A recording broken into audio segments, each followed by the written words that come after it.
In this video I'm going to be reviewing the Insta360 ONE X2.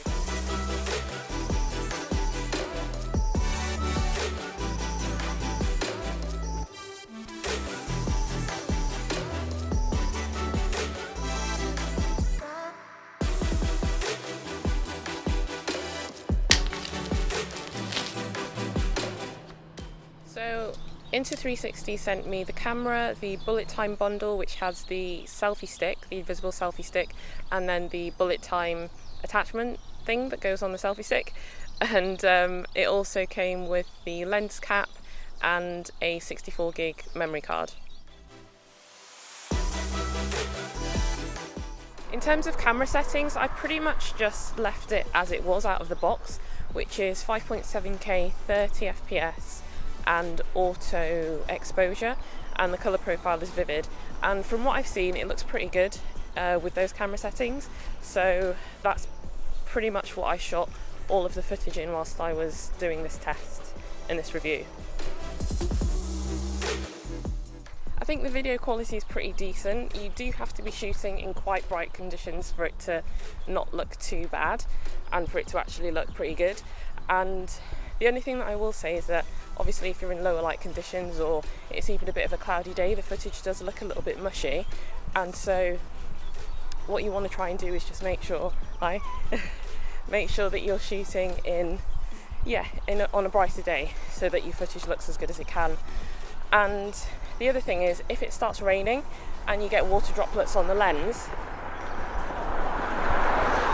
it is going to make the footage, the quality of the footage a little bit less as well, because obviously the water drops are getting in the way.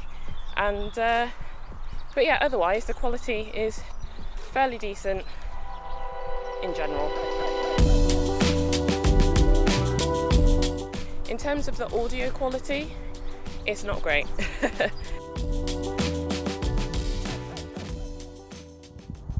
This is what the audio sounds like straight from the Insta360 ONE X2. I've also got it in Steadicam mode, so I'm just using the one camera. I would definitely say that you would need to get the adapter and use an external microphone if you're wanting to talk to the camera. However, if you're just walking around and just getting footage whilst you're walking around and you just want the ambient sounds, then it's pretty adequate and it picks up the audio quality pretty well. So yeah, if you want to do any kind of vlogging with the camera, or just talk to the camera, or talk whilst you're using the camera, then definitely look at getting I think there are some third-party ones, but Insta360 also do the mic adapter, and then you can get a cold shoe mount which you can attach to the bottom of the camera and then attach something like the Rode Wireless Go 2 or something like that. So that's one way of getting around it.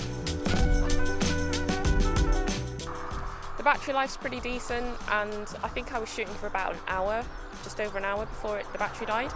But the good thing about it, just got a spider web go across my face.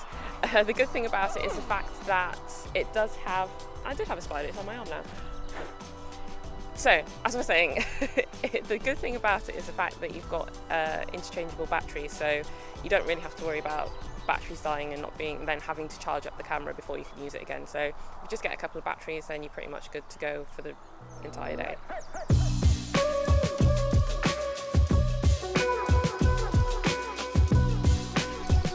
In terms of features, the camera has stabilisation. It has a touchscreen, which is really useful if you want to shoot with the 150-degree camera, so just the one camera. So then you can reframe yourself, you can see what you're doing and reframe your shot or reframe yourself. It's also waterproof to 10 meters. It's got 4 mics, so it's got stereo sound, which is good for picking up ambient sounds whilst you're walking around. And you can use the invisible selfie stick, so it basically looks like you're not even holding the camera, which is really cool, which I really like about that.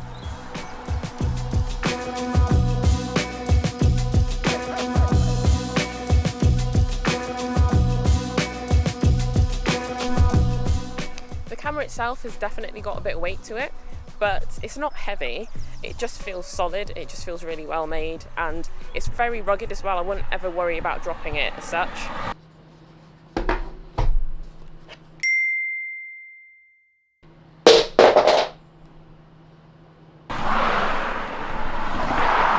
So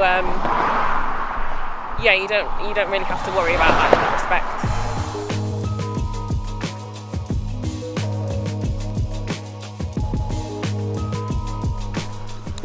So as I previously mentioned, you can use the camera as just a regular camera. You don't have to use it as a 360 camera, which is one of the things that I really like about it, because if you put it into Steadicam mode, then you can just use it as a regular camera. And that's where the touchscreen is really useful, to be able to frame your shot and frame yourself. But as I said, if you wanted to vlog with it and you wanted to do that, then you would definitely need to look at an external mic and just kind of set it up in that way to use an external microphone.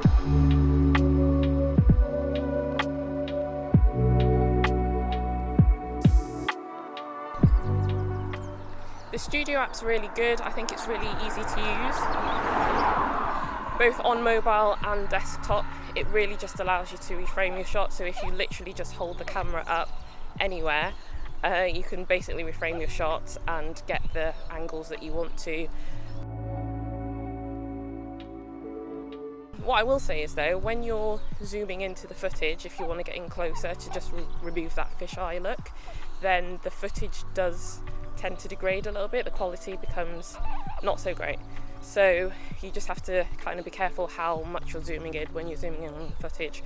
But yeah, the mobile app's great. I used it to do a story on YouTube, and I think that I'll mainly use the mobile app and use the Insta360 for doing short videos on, like, for reels and stuff. But the desktop app also works really well, and it's just really good to be able to set keyframes and just reframe the footage. So yeah, definitely give that a try.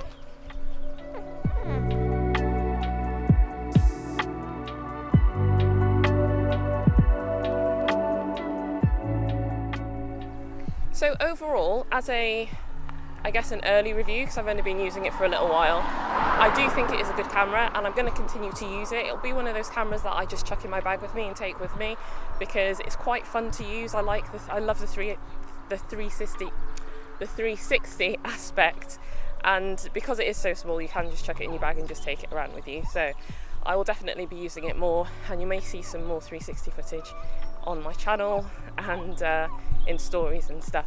But I hope this was useful. If it was, do give the video a like and subscribe for more videos, because I'm going to do more videos on the Insta360, because like I said, I'm going to use it, so I'll put together some just tutorials and useful videos for you guys and more footage for you to see. So do subscribe for that. But thanks for watching, and catch you next time.